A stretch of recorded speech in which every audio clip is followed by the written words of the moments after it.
Buenos días, buenas tardes, buenas noches, profesor. Para esta ocasión estaré haciendo una presentación breve del proyecto que se desarrolló para programación avanzada. Inicialmente nos coordinamos con la herramienta Azure DevOps bajo una metodología Scrum con el fin de poder coordinar el equipo y hacer la gestión adecuada del proyecto. Se utilizaron épicas, features e historias de usuario para poder hacer la asignación de las tareas correspondientes a cada uno de los compañeros. Además se utiliza control de versionamiento con Git y GitHub, en lo cual tenemos a los compañeros Brigitte Joana Castro, Daniela Calapso y Alejandro, a ver cómo es el apellido, Alejandro Barrios Duarte.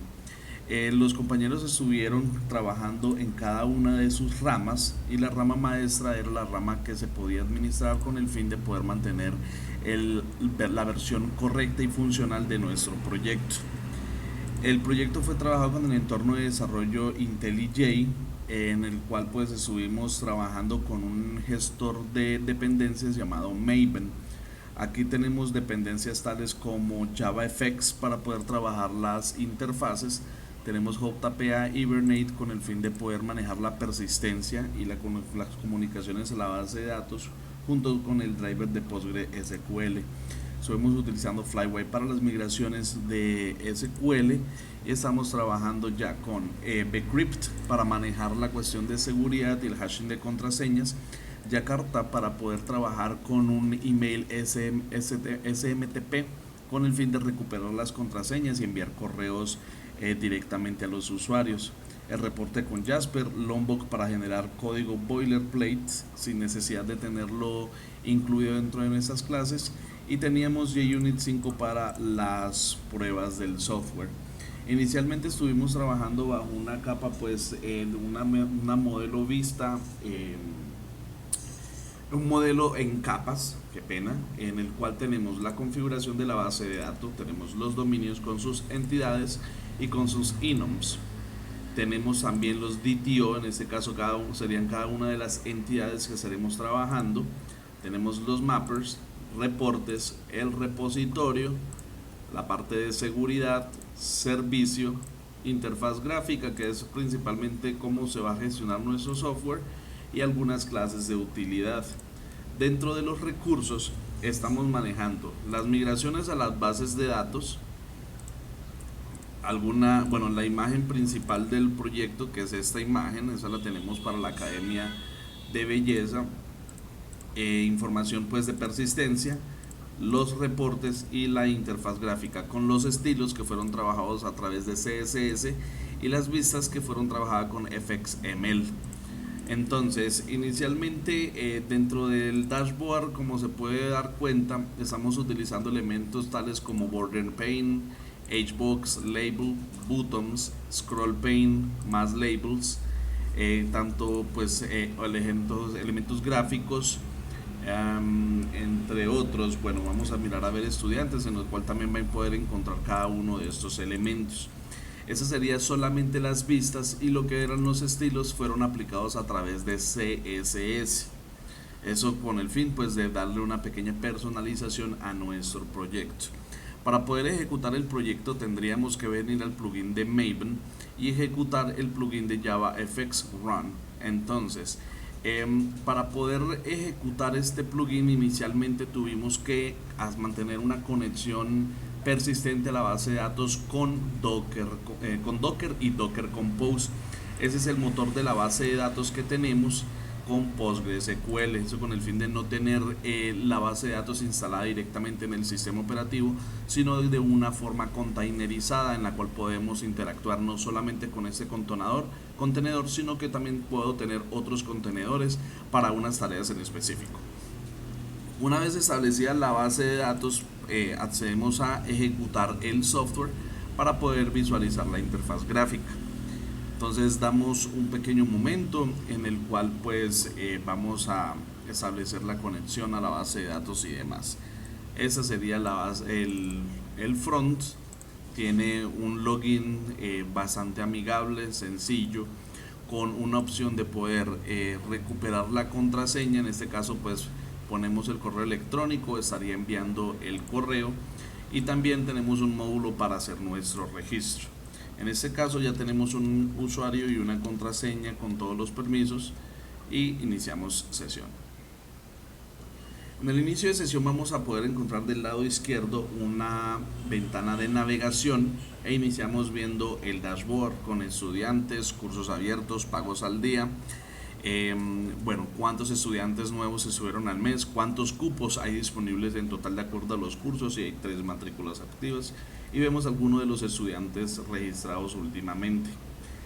Por la parte de los estudiantes vemos que es un CRUD de usuario en el cual podemos crear un nuevo estudiante con información tal como nombre, apellido, tipo de documento, teléfono, email y dirección.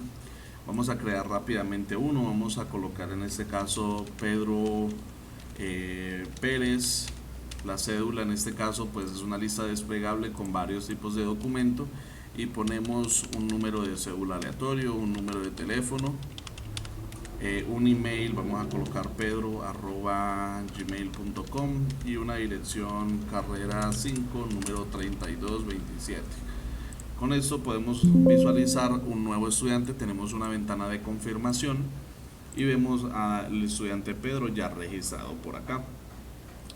En el módulo de maestros tenemos 3 maestros también, exactamente la misma funcionalidad en el cual podemos crear un nuevo maestro, solamente de que aquí vamos a poder configurar el tipo de pago.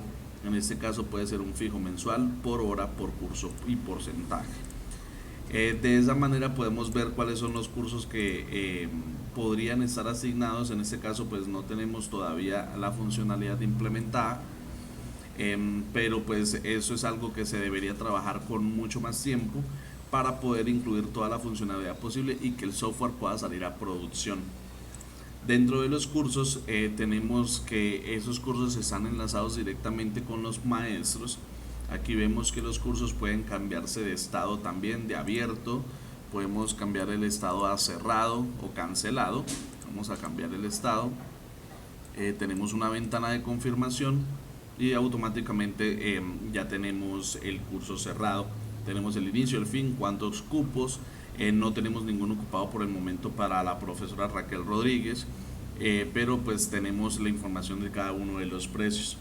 De la misma manera también vemos cuáles son las matrículas, en este caso cuáles son esos estudiantes que se encuentran matriculados.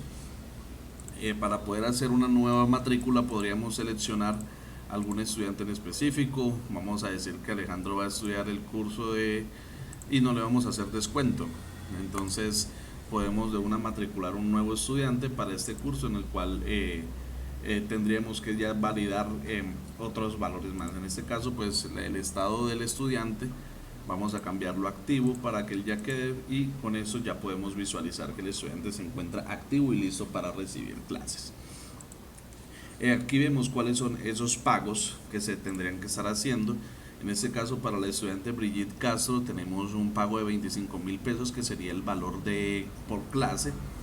En este caso pues el estado está vigente. Tenemos la observación que fue el pago de la inscripción.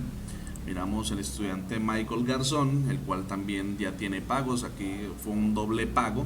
En este caso se hizo una verificación y pues no, se hizo un doble pago. Entonces podemos escribir las observaciones también. Tenemos el botón de inscripción, el pago periódico también. Vamos a ver cuál es la matrícula que se encuentra activa y demás. Para la cuestión de la nómina, estamos trabajando con cada uno de esos profesores, miramos cuáles son los empleados, que pueden ser profesores, secretarios, aseadores, y tenemos las nóminas que aquí se pagan. Entonces podríamos seleccionar de las nóminas, vamos a mirar a María González. María González ya tiene un pago por acá, podemos mirar, aprobar la nómina y después ya con eso pues estaríamos pagando directamente la nómina a través de efectivo, transferencia, cheque o NEC. Si se hace el pago y hay un error porque ya está pagada, nos va a salir que un error, ya la nómina fue pagada, no se puede hacer un doble pago. Esta sería, bueno, la cuestión con los reportes. Como podemos observar, es una tabla en la cual tenemos los estudiantes y podemos hacer la generación de los reportes. A ver, la generación de los reportes sería a través de PDF y Excel. Si nosotros cliqueamos en exportar PDF, tenemos una ventana en la cual podríamos generar ese PDF. Vamos a mirar programación avanzada y vamos a dejar el reporte de estudiantes a través de un PDF. Tenemos una ventana de confirmación y tenemos también uno de exportar en Excel. Vamos a mover ese también en programación avanzada. Sería otro reporte, otra ventana de confirmación, y verificamos dentro de programación avanzada los dos reportes. Tenemos el reporte de estudiantes en PDF y en Excel. Aquí podemos ver el PDF, sería el reporte de estudiantes, y tenemos, bueno, aquí se podría enriquecer mejor el reporte con filtros personalizados con el fin de poder identificar varias necesidades que podría tener la academia en un futuro. Y tenemos también el mismo reporte pero en Excel, eso con el fin de que sea modificable y que podamos agregar más información o entregar un informe más con más detalle en ese aspecto y que sea completamente modificable. Esa sería la presentación de nuestro trabajo de programación avanzada. Ese trabajo muy duro, hay bastante código que resolver, muchas cositas que podríamos mejorar, pero es un software que podría pasar a producción para ambientes en los cuales no tenemos acceso a internet. En este caso la persistencia sería completamente local, y también podríamos implementar en algún futuro algún módulo para poder hacer copias de las bases de datos, y una vez que tenga conexión a internet el software podría guardar esas copias o estos backups de la base de datos en internet en alguna nube, con el fin de generar la persistencia y que no se vaya a perder esta información. Por eso se diseña de esta manera a través de Docker Compose, para que sea mucho más fácil para nosotros poder trabajar con esas migraciones de la información. Dentro de los proyectos futuros que se tiene con este módulo, ya que esta parte de la academia es un negocio real que se encuentra ubicado en Santa Marta, es mi señora madre, entonces es la dueña de esta academia. El software en futuras entregas podría ser migrado completamente a una tecnología web. Por el momento, por cuestiones de acceso a internet, se decide que sí se puede seguir trabajando, porque la idea no es solamente dejar el software desarrollado y listo, sino que el software de verdad se pueda usar. Por eso se decide trabajar bajo la metodología Scrum y dejar listas las épicas, los features y las historias de usuario para que sean refinadas y se pueda entregar un software que sea completamente funcional y que el cliente, en este caso la Academia Raquel Rodríguez, pueda utilizarlo en versiones posteriores. Muchas gracias por la atención y que tenga un excelente día, profesor.